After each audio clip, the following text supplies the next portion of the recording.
بسم الله الرحمن الرحيم. الرحمن علم القرآن، خلق الإنسان علمه البيان. الشمس والقمر بحسبان، والنجم والشجر يسجدان. والسماء رفعها ووضع الميزان، ألا تطغوا في الميزان وأقيموا الوزن بالقسط ولا تخسروا الميزان.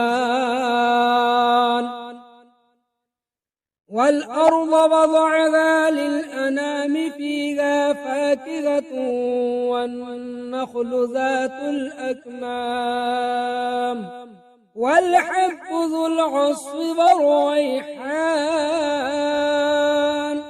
فبأي آلاء ربكما تكذبان؟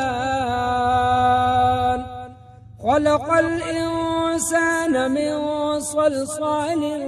كالفخار، وخلق الجان من مارج من نار. فبأي آلاء ربكما تكذبان؟ رب المشرقين ورب المغربين، فبأي آلاء ربكما تكذبان؟ مرج البحرين يلتقيان، بينهما برزخ لا يبغيان. فبأي آلاء ربكما تكذبان؟ يخرج منهما اللؤلؤ والمرجان، فبأي آلاء ربكما تكذبان؟ وله الجوار المنشآت في البحر كالأعلام، فبأي آلاء ربكما تكذبان؟ كل من عليها فان، ويبقى وجه ربك ذو الجلال والإكرام. فبأي آلاء ربكما تكذبان؟ يسأله من في السماوات والأرض، كل يوم هو في شأن. فبأي آلاء ربكما تكذبان؟ سنفرغ لكم أيها الثقلان، فبأي آلاء ربكما تكذبان؟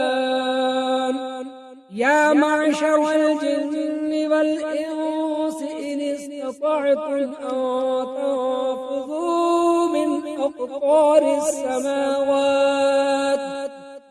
أقطار السماوات والأرض، فانفذوا لا تنفذون إلا بسلطان. فبأي آلاء ربكما تكذبان؟ يرسل عليكما شواظ من نار ونحاس فلا تنتصران. فبأي آلاء ربكما تكذبان؟ فإذا انشقت السماء فكانت وردة كالدهان. فبأي آلاء ربكما تكذبان؟ فيومئذ لا يسأل عن ذنبه إنس فبأي آلاء ربكما تكذبان يعرف المجرمون بسيماهم فيؤخذ بالنواصي والأقدام فبأي آلاء ربكما تكذبان هذه جهنم التي يكذب بها المجرمون يطوفون بينها وبين حميم آن فبأي آلاء ربكما تكذبان ولمن خاف مقام ربه جنتان فبأي آلاء ربكما تكذبان ذواتا أفنان فبأي آلاء ربكما تكذبان فيهما عينان تجريان فبأي آلاء ربكما تكذبان فيهما من كل فاكهة زوجان فبأي آلاء ربكما تكذبان متكئين على فرش بطائنها من استبرق وجنى الجنتين دان فبأي آلاء ربكما تكذبان فيهن قاصرات الطرف لم يطمثهن إنس قبلهم ولا جان فبأي آلاء ربكما تكذبان كأنهن الياقوت والمرجان فبأي آلاء ربكما تكذبان هل جزاء الإحسان إلا الإحسان فبأي آلاء ربكما تكذبان ومن دونهما جنتان فبأي آلاء ربكما تكذبان مدهامتان فبأي آلاء ربكما تكذبان فيهما عينان ضاختان فبأي آلاء ربكما تكذبان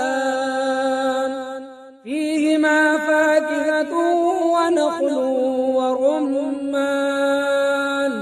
فبأي آلاء ربكما تكذبان فيهن خيرات حسان فبأي آلاء ربكما تكذبان حور مقصورات في الخيام فبأي آلاء ربكما تكذبان لم يطمثهن إنس قبلهم ولا جان فبأي آلاء ربكما تكذبان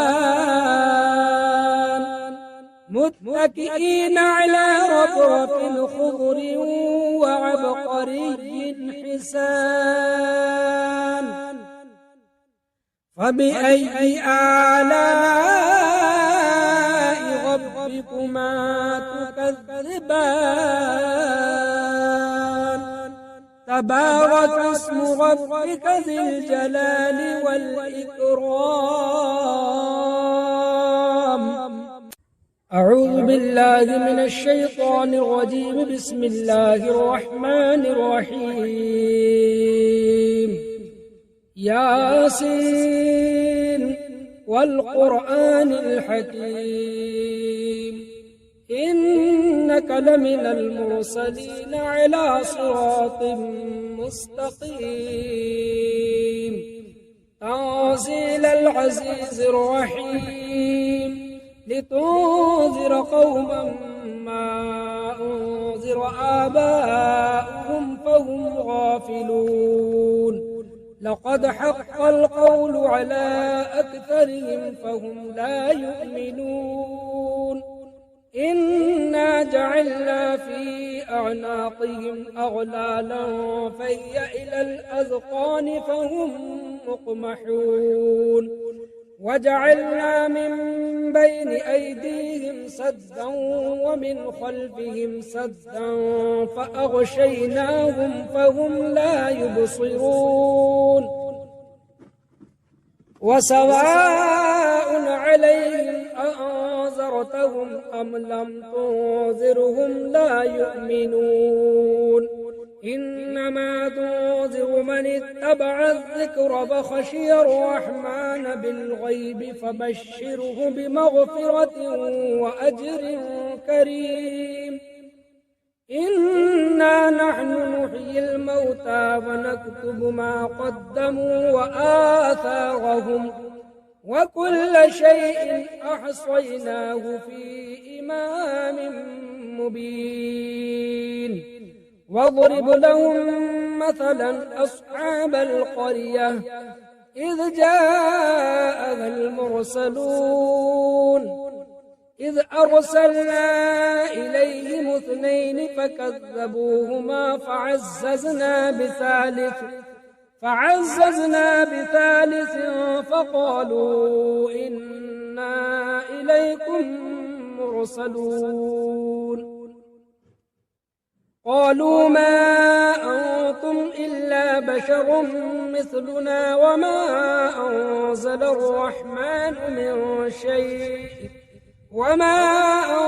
الرحمن من شيء إن أنتم إلا تكذبون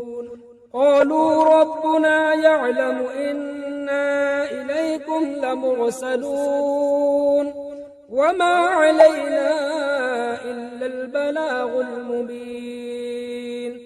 قالوا إنا تطيرنا بكم لئن لم تنتهوا لنرجمنكم وليمسنكم منا عذاب أليم قالوا طائركم معكم أئن ذكرتم بل أنتم قوم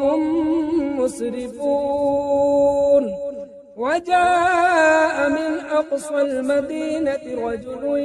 يسعى قال يا قوم اتبعوا المرسلين اتبعوا من لا يسألكم أجرا وهم مهتدون وما لي لا أعبد الذي فطرني وإليه ترجعون أأتخذ من دونه آلهة إن يردني الرحمن بضر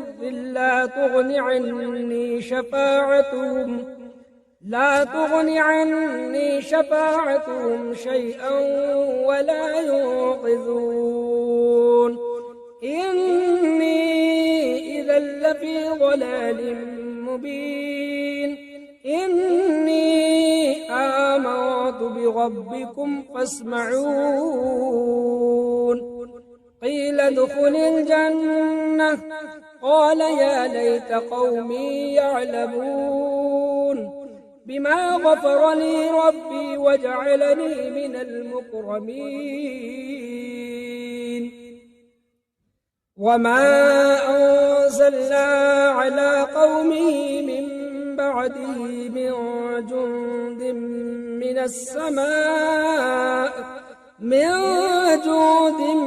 من السماء وما كنا منزلين إن كانت إلا صيحة واحدة فإذا هم خامدون يا حسرة على العباد ما يأتيهم من رسول إلا كانوا به يستهزئون ألم يروا كم أهلكنا قبلهم من القرون أنهم إليهم لا يرجعون وإن كل لما جميع لدينا محضرون وآية لهم الأرض الميتة أحييناها فأخرجنا منها حبا فمنه يأكلون وجعلنا فيها جنات من نخيل وأعناب وفجرنا فيها من العيون ليأكلوا من ثمره وما عملته أيديهم أفلا يشكرون سبحان الذي خلق الأزواج كلها مما تنبت الأرض ومن أنفسهم ومما لا يعلمون وآية لهم الليل نسلخ منه النهار فإذا هم مظلمون والشمس تجري لمستقر لها ذلك تقدير العزيز العليم والقمر قدرناه منازل حتى عاد كالعرجون القديم لا الشمس ينبغي لها أن تدرك القمر ولا الليل سابق النهار وكل في فلك يسبحون وآية لهم أنا حملنا ذريتهم في الفلك المشحون وخلقنا لهم من مثله ما يركبون وإن نشأ نغرقهم فلا صريخ لهم ولا هم ينقذون إلا رحمة منا ومتاعا إلى حين وإذا قيل لهم اتقوا ما بين أيديكم وما خلفكم لعلكم ترحمون وما تأتيهم من آية من آيات ربهم إلا كانوا عنها معرضين وإذا قيل لهم أنفقوا مما رزقكم الله قال الذين كفروا للذين آمنوا أنطعم من لو يشاء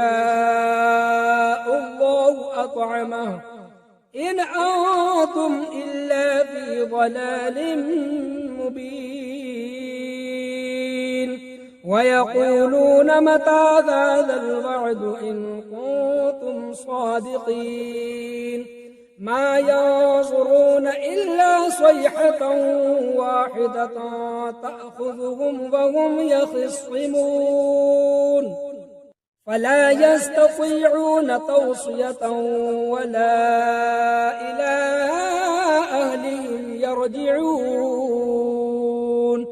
ونفخ في الصور فإذا هم من الأجداث إلى ربهم ينسلون قالوا يا ويلنا من بعثنا من مرقدنا هذا ما وعد الرحمن وصدق المرسلون إن كانت إلا صيحة واحدة فإذا هم جميع لدينا محضرون فاليوم لا تظلم نفس شيئا ولا تجزون إلا ما كنتم تعملون إن أصحاب الجنة اليوم في شغل فاكهون هم وأزواجهم في ظلال على الأرائك متكئون لهم فيها فاكهة ولهم ما يدعون سلام قولا من رب رحيم وامتازوا اليوم أيها المجرمون ألم أعهد إليكم يا بني آدم ألا تعبدوا الشيطان إنه لكم عدو مبين وأن اعبدوني هذا صراط مستقيم ولقد أضل منكم جبلا كثيرا أفلم تكونوا تعقلون هذه جهنم التي كنتم توعدون اصلوها اليوم بما كنتم تكفرون اليوم نختم على أفواههم وتكلمنا أيديهم وتشهد أرجلهم بما كانوا يكسبون ولو نشاء لطمسنا على أعينهم فاستبقوا الصراط فأنى يبصرون ولو نشاء لمسخناهم على مكانتهم فما استطاعوا مضيا ولا يرجعون ومن نعمره ننكس في الخلق أفلا يعقلون وما علمناه الشعر وما ينبغي له إن هو إلا ذكر وقرآن مبين لينذر من كان حيا ويحق القول على الكافرين أولم يروا أنا خلقنا لهم مما عملت أيدينا أنعاما فهم لها مالكون وذللناها لهم فمنها ركوبهم ومنها يأكلون ولهم فيها منافع ومشارب أفلا يشكرون واتخذوا من دون الله آلهة لعلهم ينصرون لا يستطيعون نصرهم وهم لهم جند محضرون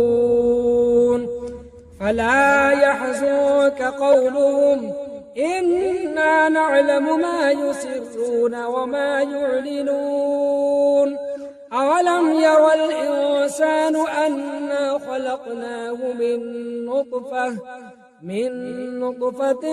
فإذا هو خصيم مبين وضرب لنا مثلا ونسي خلقه قال من يحيي العظام فهي رميم قل يحييها الذي أنشأها أول مرة وهو بكل خلق عليم الذي جعل لكم من الشجر الأخضر نارا فإذا أنتم منه توقدون أوليس الذي خلق السماوات والأرض بقادر على أن يخلق مثلهم بلى وهو الخلاق العليم إنما أمره